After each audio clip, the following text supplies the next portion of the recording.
Dnešné útulkoviny začíname na Kunovskej priehrade, kde sa 3. júla popoludní uskutoční benefičný koncert s názvom 5 rokov najlepším priateľom. Tešiť sa môžete na 6-násobnú zlatú slávicu Zuzanu Smatanovú, svoju účasť potvrdili aj Kristína, Robopap a mnohí ďalší. Sprevádzať nás budú markizácki moderátori Lenka Šošová a Roman Juraško, Seničanov zastúpi Janko Slezák.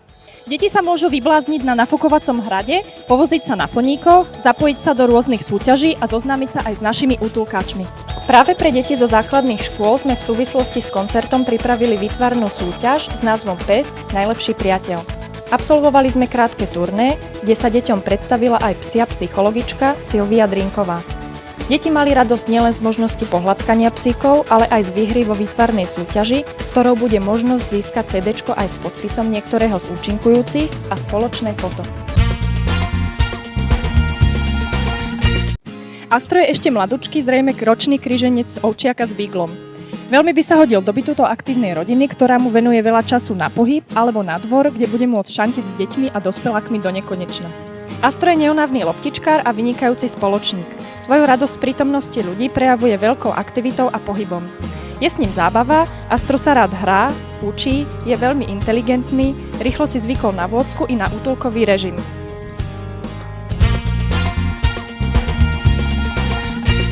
Ročná kríženka Labradora Connie je plná energie, rada sa hrá, je veľmi spoločenská a aktívna.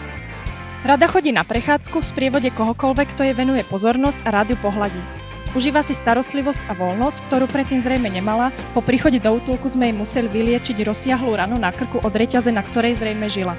Connie bude vďačnou spoločníčkou vám i vašim deťom v byte i na dvore. Bondy je mohutný dvojročný kríženec Labradora. Je to veľký dobrák, má rád ľudí, iných psíkov znáša dobre a v jeho spoločnosti sa každý cíti príjemne. Veľmi obľúbuje prechádzky, na vôdzku je zvyknutý.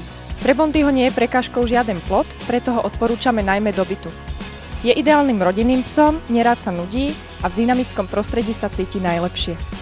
Tešíme sa na vás 3. júla na Kunovskej priehrade a viac informácií o koncerte sa dozviete v nasledujúcich útulkovinách.